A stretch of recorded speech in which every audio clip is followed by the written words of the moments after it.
Hey there, and welcome back to Capital Culture's YouTube channel. We are still in our series talking about the fundamentals of HR for your business. Last week, we talked about new employee orientations. The week prior to that, we talked about position descriptions. If you're not quite caught up, you can select the series and watch them all in order. All of them are vital and building upon themselves. This week, we're going to be talking about handbooks to further build upon all of our previous videos. Many of you, I'm sure, have received handbooks whenever you've onboarded with any particular organization that you've worked for, but they tend to be pretty lengthy documents, about yay thick, and lots to go through, everything from what to expect on your job, what benefits the organization is going to offer you, how you're going to accrue leave, all of those different things. And so if you are a little unsure of what a handbook is, it's a detailed document that goes over an employee's benefits, policies of the organization, and any organizational guidelines that the employee will need to follow. A handbook also has salary ranges in it and also standard operating procedures for various occurrences that may happen while you are working there. That is sort of the nutshell that every employee expects from a handbook, to include all of those different things, laying out their job, laying out what they're supposed to follow. But I want to challenge us with this video and our mindset approaching handbooks, that it is also a tremendous opportunity for you to express your organization's missions and values. We talked a little bit about missions and values, as well as your organizational culture when it came to the new employee orientation. Well, a handbook is somewhat of a partnership with your new employee orientation. It's something tangible that the employee can to keep on their possession their entire life cycle at your organization. You might be asking, what should be included in my handbook if I were to design one? Maybe you don't have one for your organization. Well, this is a great video for you, at least as a starting point for the discussion. You should definitely include any relevant policies and procedures that are organization-wide, any benefit accruals that the employee may obtain while working for you, how you do your evaluation system, and what other expectations the employee should have when it comes to the interaction with their superiors. Different kinds of discrimination clauses, at-will employment, a statement that signifies that you're an equal opportunity employer as well, that you don't discriminate if someone has a handicap and that you'll make reasonable accommodation for them. You'll also want to include different instructions on how the employee can file claims, whether it be harassment, sexual harassment, or discrimination. There needs to be some instruction therefore on how the employee should file those. It might even be good in the benefits area to list holidays that you are going to give off. If your organization has any incentive programs in place for upselling their services while out on the job to other clients or new clients. Basically, in a nutshell, anything that is relevant to the employee when it comes to working at your organization needs to be in the handbook. Another relevant question that many people ask is, how long should my handbook be if I start writing it? The short answer is, as long as you really want it to be. Ultimately, a handbook protects you.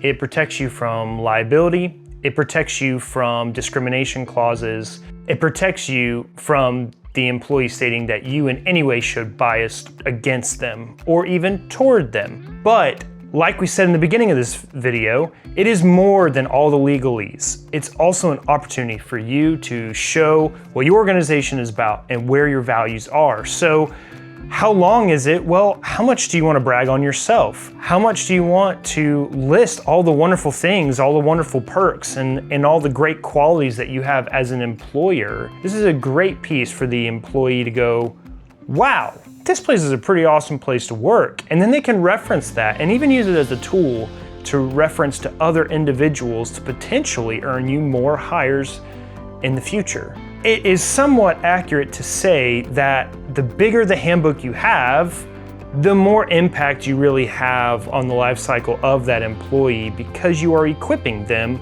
with information. Now, if you are a startup or a small business, you might be looking at some of these details and saying, well, we don't really have some of these incentive plans in place to list in a handbook. That's okay. It's important that the handbook matches your company culture and fits well with everything that you have in place currently, and it can be modular. You can build upon it as you grow. Before we go any further in this video, I just want to invite you to like this video, to subscribe to our channel, and hit that bell icon. That just lets you know when we release things, but we would really love to continue to have opportunity to connect with you as the viewer, and for you to continue to learn from all this free content that we just put out. Your willingness to do this goes a really long way to us, so thank you in advance. Continuing on with our video, we've sort of hit what should be in it, how long should it be, why it's important. So when should you even give it out? You've spent all of the resources and all the time, and maybe even hired someone, which we'll kind of talk about that later, but you have it in hand. When does the employee actually get it? There is no right or wrong answer here, though my recommendation as an HR professional in this field for a really long time, I would recommend you give the new employee their handbook before even their first start date. A lot of times what will end up happening is you'll have to have that employee come in to fill out some paperwork, to sign their letter of offer, or whatever your intro process to the beginning of that life cycle for the employee may be. Disclaimer, we're not necessarily talking about the new employee orientation. That takes place preferably on the employee's start date. We're talking about the process where they come in, provide their license, you do background checks, they're signing paperwork and all those different things.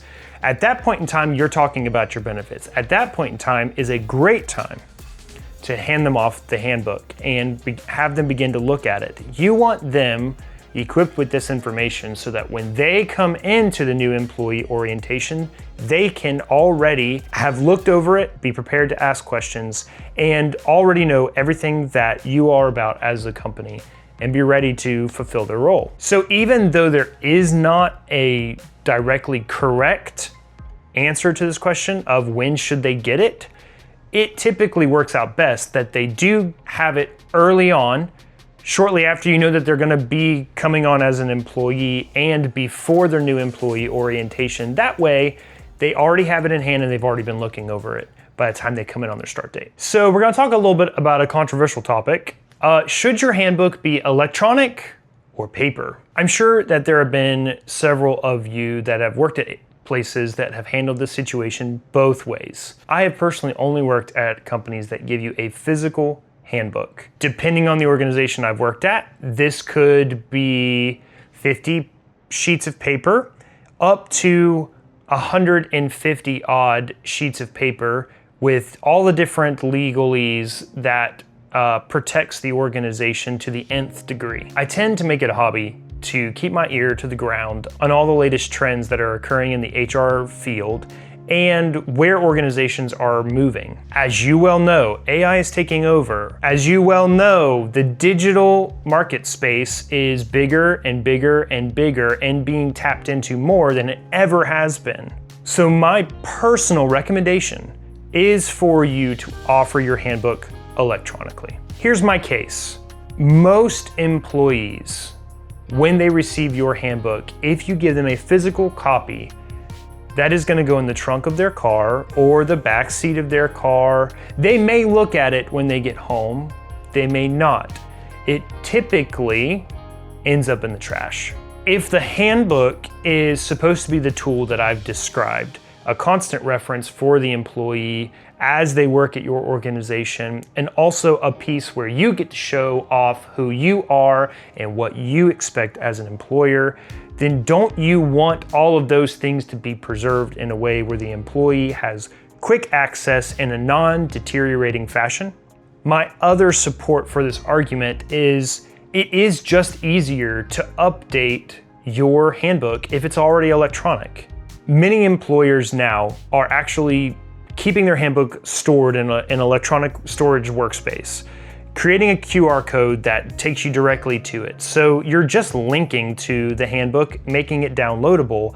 And from there, every single time a change needs to happen in the handbook, all they're doing is making a change to what is already electronically stored and then sending out a message to all their employees saying, please find our updated handbook at the same link. An important note is you need record that an employee has at least received their handbook. You cannot control your employees on whether or not they read it all.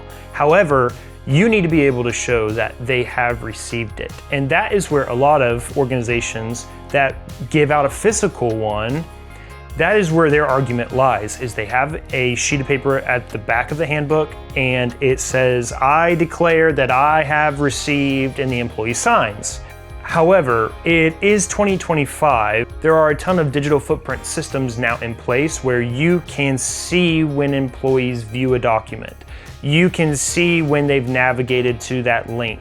And you can keep accurate representation of the exact time and date that they did it, as well as whether or not they downloaded it. Approaching 2026 now, there really is no reason that should be holding you back from going that route. It is easier to update in the long run. It makes it more accessible to the employee. And in terms of looking at it as a piece of a whole, you can modify it very, very quickly whenever you do branding, cross-organizational branding changes, whether it be changing your colors, changing your icons, even just changing your fonts. When you go through that process, having it electronic already means you're not having to recreate anything, and it's all ready for you to edit. So, in conclusion, you need a handbook.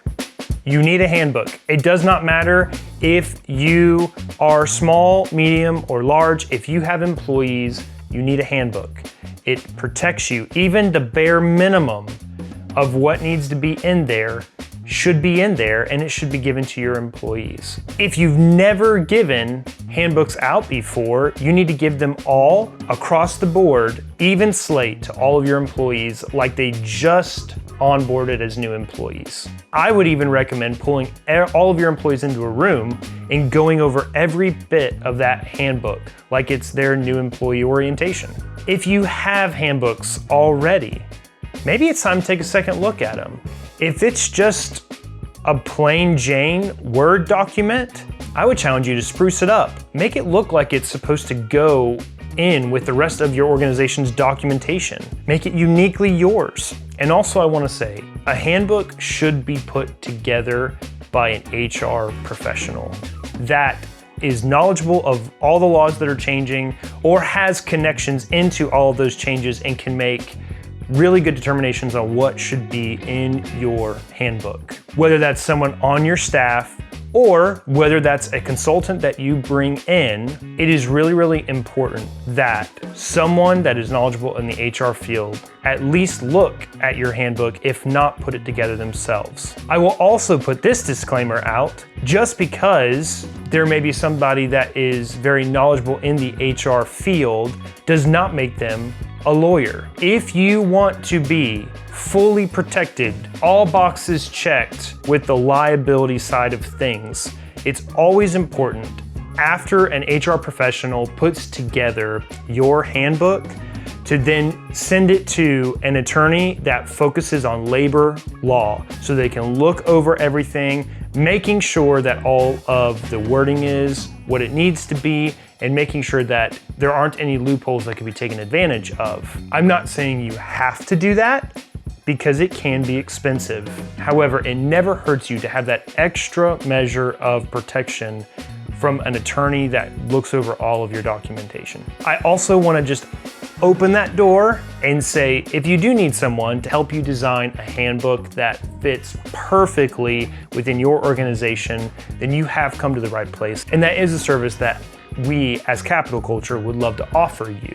But even if you don't go with us, it is important you choose someone to make this step for your organization. Thanks so much for sticking with us through another installment in our HR Fundamentals course. I hope you make it a capital day and impact your culture. We'll see you next time.